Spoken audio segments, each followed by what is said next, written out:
In this video, we take a closer look at real-life couples who committed serious crimes together. Partners who didn't just share love, but also shared a thirst for murder. We will look into the details of their crimes, how they were caught, and what punishment they received. Ray and Faye Copeland. Faye Della Copeland and Raymond W. Copeland became, at the ages of 69 and 76, respectively, the oldest couple ever sentenced to death in the United States. Ray Copeland was born in 1914 in Oklahoma. He had a long record of petty crimes, mostly fraud and theft. He married Faye Wilson in 1940. Together, they settled on a farm in rural Missouri and raised several children. Ray Copeland was banned from going to livestock auctions because he had written bad checks in the past. To get around this, he came up with a trick. He started picking up homeless men and drifters from shelters and brought them to his farm, pretending to give them jobs. Then, he used their names to buy cattle with fake checks. Before anyone noticed the checks were no good, he would sell the cattle and keep the money. Between 1986 and 1989, at least 5 men who stayed at the Copeland's farm vanished. While Ray was the main person in charge, Faye was not just an innocent. Police found a list of men who had stayed at the farm in her handwriting. Next to some of the names, there was a big red X showing that those men were confirmed murder victims.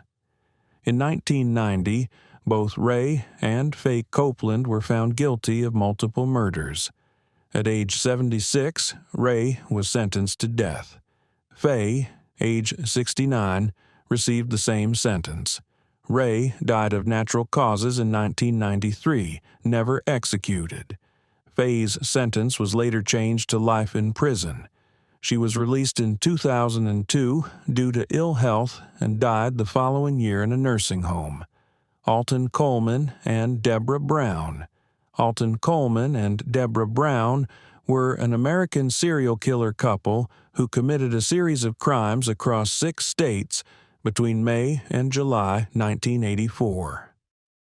Alton Coleman was born in 1955 in Ohio. He had a difficult childhood with a history of abuse, which led him to commit crimes such as sexual assault and theft. Deborah Brown was born in 1963 and had her struggles, including mental health issues.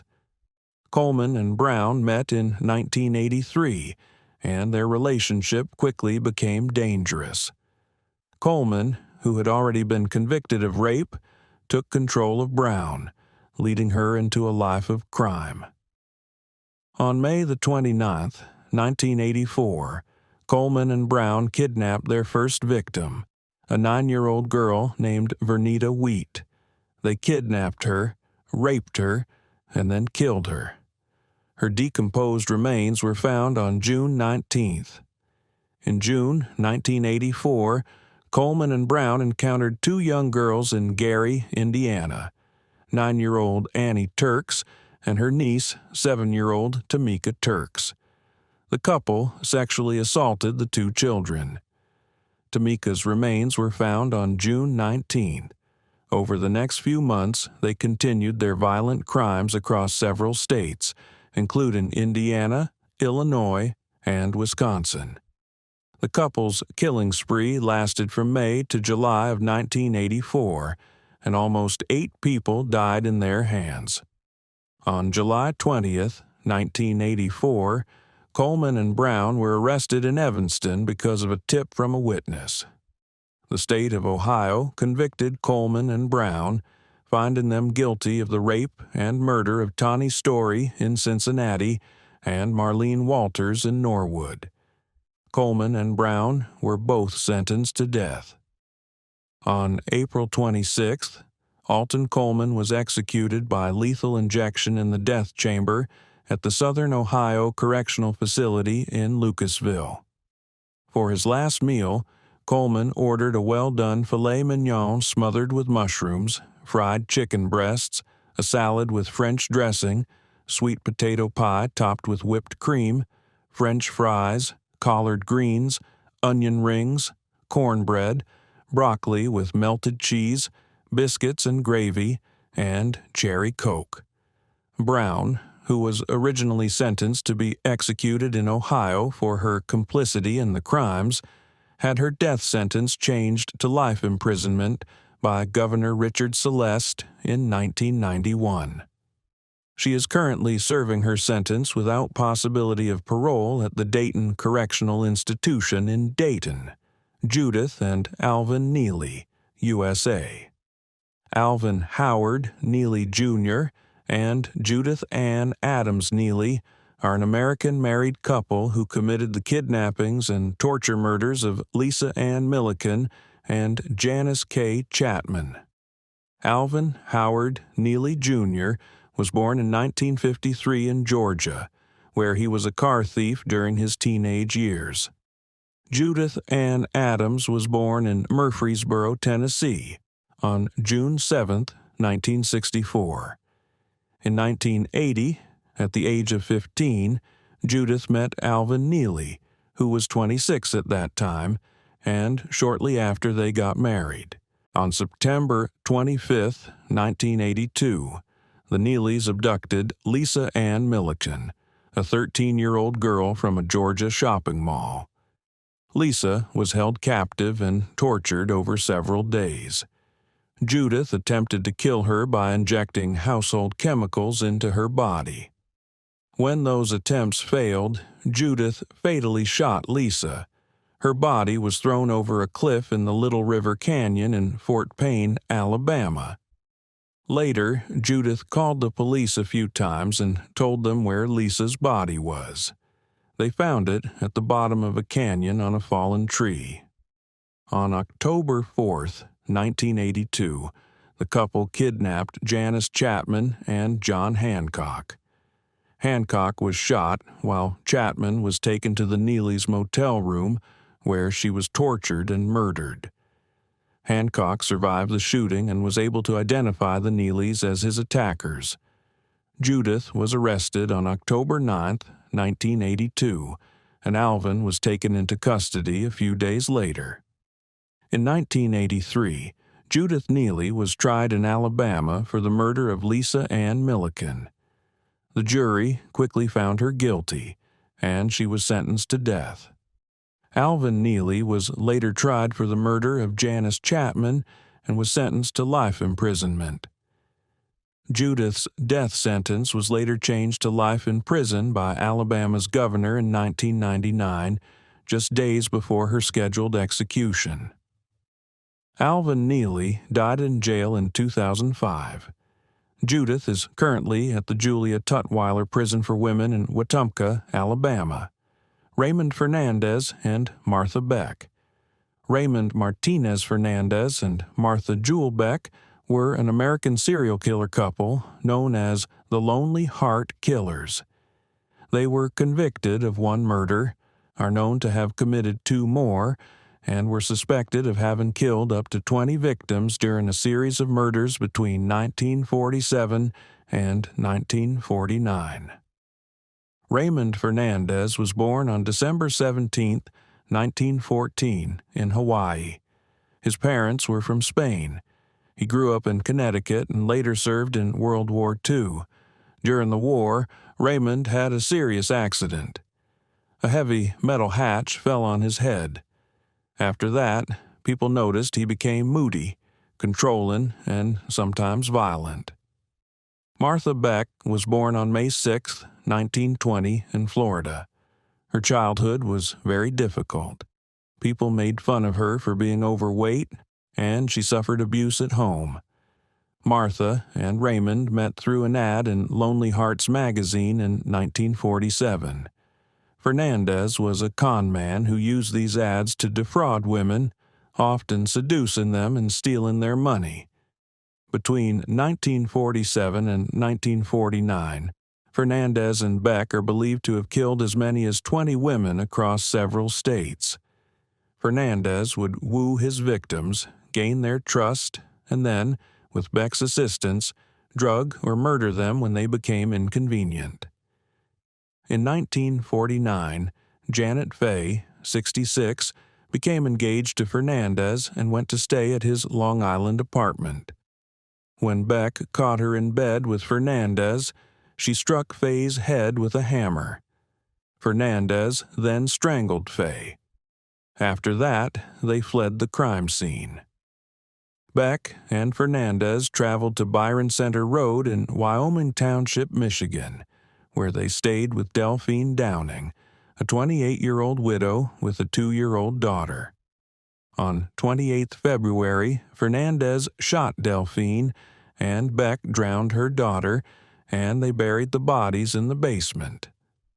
Upon the disappearance of the Downings, the neighbors reported to the police, which led to the arrest of Beck and Fernandez. The couple was arrested in Michigan and sent to New York, where they confessed to multiple crimes.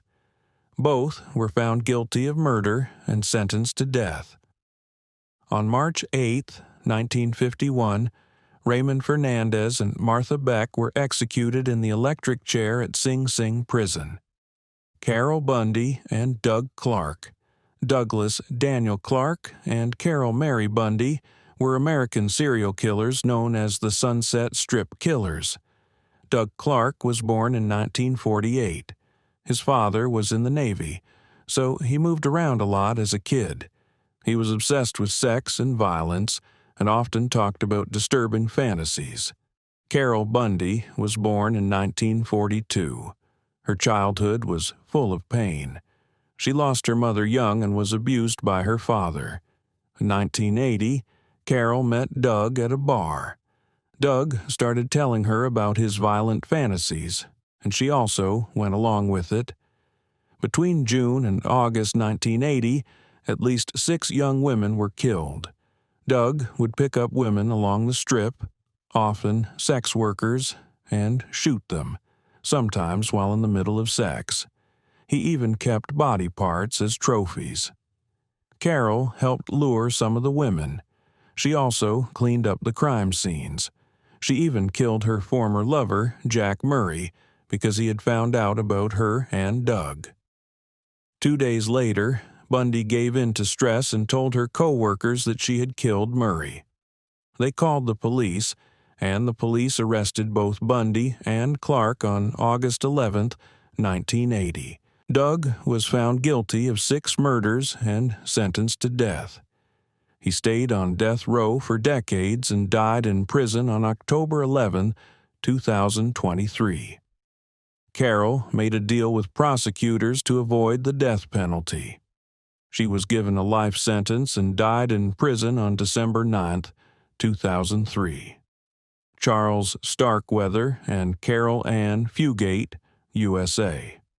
Charles Raymond Starkweather was an American serial killer who murdered 11 people in Nebraska and Wyoming between November 1957 and January 1958, with his teenage girlfriend, Carol Ann Fugate.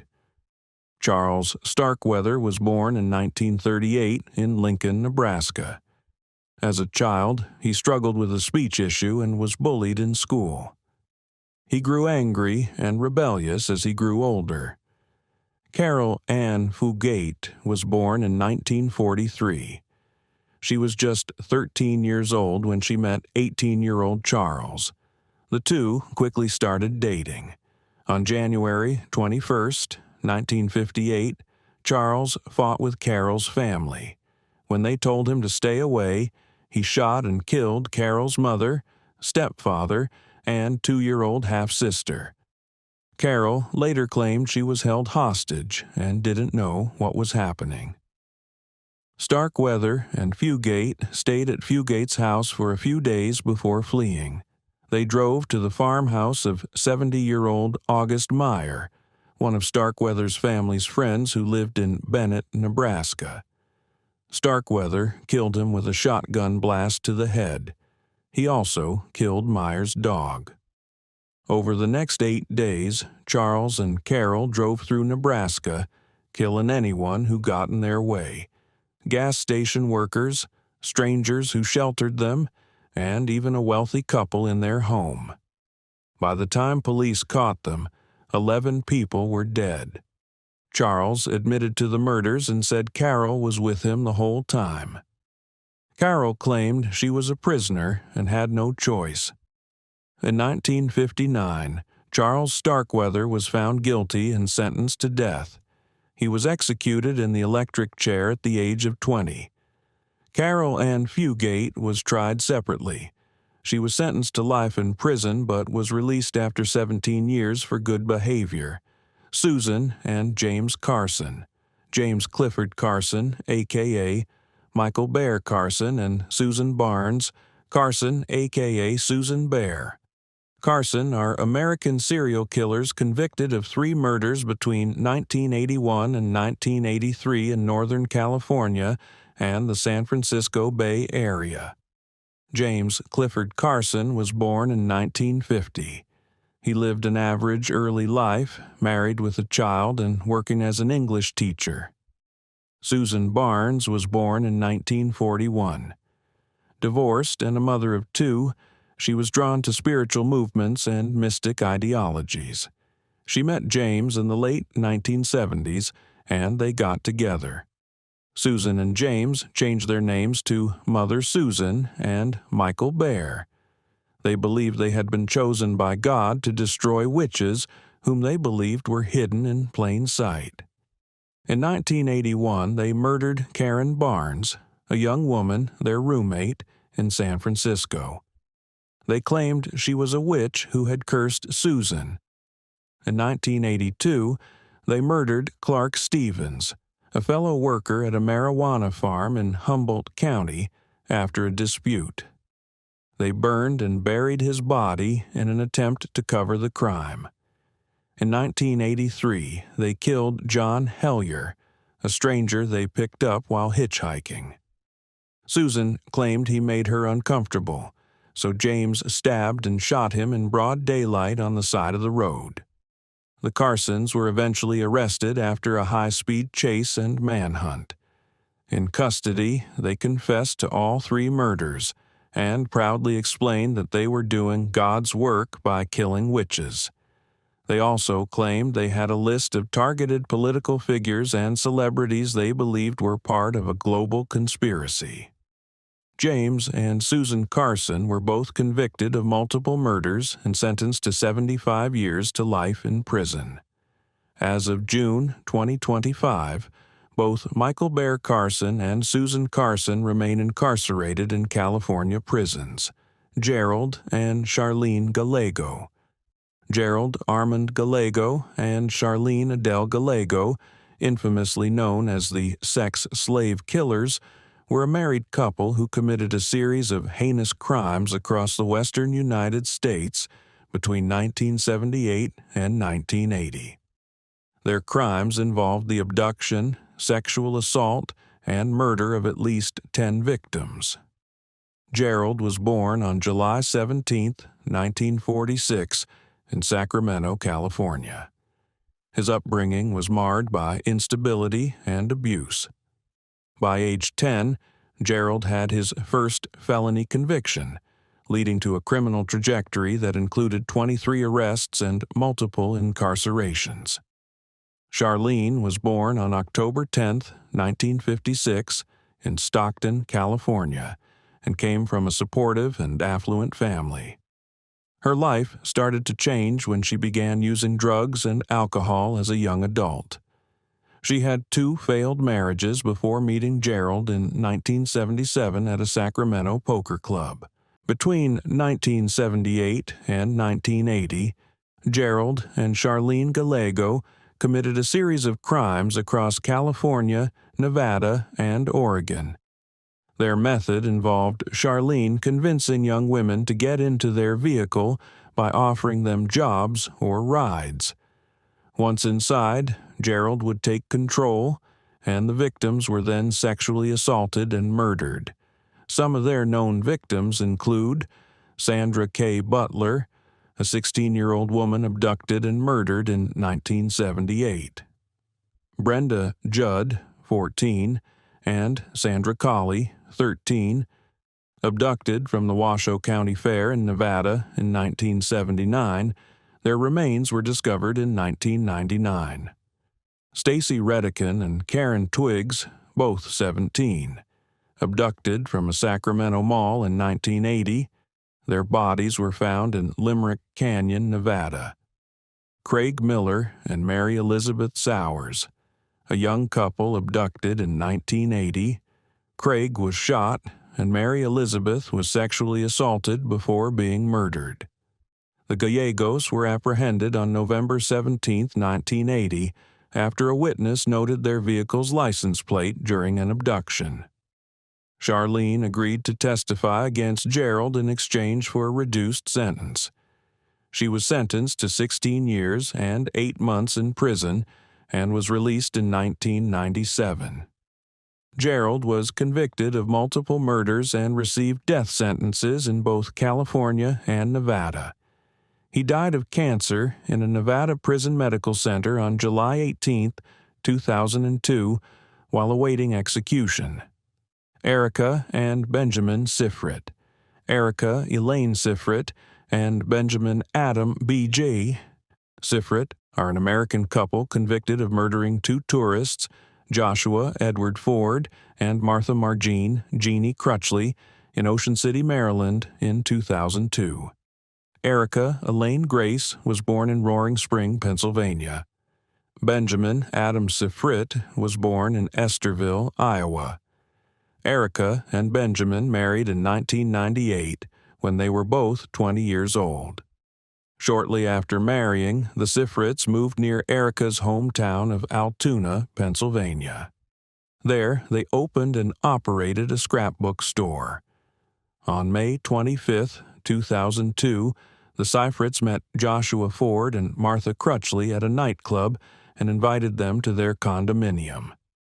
There, Erica falsely accused the couple of stealing her purse, leading to a confrontation. Ford was fatally shot, and Crutchley was also killed. The Sifrits dismembered the bodies and disposed of them in a dumpster. Remains were later recovered from a landfill 9 days later. 6 days after the murders, on May 31, 2002, Erica and Benjamin Sifrit were arrested while trying to break into a Hooters restaurant. When the police searched Erica's purse, they found the driver's licenses of Joshua Ford and Martha Crutchley, who had already been reported missing. After she was caught, Erica admitted to killing the couple but said it was her husband's idea. Benjamin was tried in Montgomery County. He was found guilty of second-degree murder in Martha Crutchley's death and was sentenced to 38 years in prison. Erica's trial was held in Frederick County. She was found guilty of first-degree murder for killing Joshua Ford and second-degree murder for Crutchley's death. She was sentenced to life in prison plus 20 more years. As of June 2025, both Erica and Benjamin Sifrit remain incarcerated for their roles in the 2002 murders of Joshua Ford and Martha Crutchley in Ocean City, Maryland. Michelle Michaud and James DeVeggio. Michelle Lynn Michaud and James Anthony DeVeggio are currently on death row in California for the 1997 kidnapping, sexual assault, and murder of 22-year-old Vanessa Leigh Sampson. On December 2, 1997, Michaud and DeVeggio abducted Vanessa Sampson as she walked to her job in Pleasanton, California. They lured her into their green Dodge Caravan, which had been modified with hooks and ropes to restrain victims. During a drive to South Lake Tahoe, they repeatedly raped and tortured her using curling irons and other instruments. Eventually, they strangled her with a nylon rope and discarded her body on a snowy embankment along Highway 88 in Alpine County. Her body was found 2 days later. The two were arrested by the FBI on December 3, 1997, the day after Sampson's murder. Evidence presented at trial included DNA, fingerprints, and testimony from other victims. The couple had a history of sexual assaults, including crimes against Michaud's daughter and other young women. James DiVeggio, 57, and Michelle Michaud, 59, were given the death penalty in Alameda County Superior Court in 2002 for kidnapping Vanessa Leigh Sampson on the morning of December 2, 1997. As of now, Michelle Lynn Michaud is at the Central California Women's Facility in Chowchilla on death row, and James Anthony DiVeggio is held at San Quentin State Prison on death row.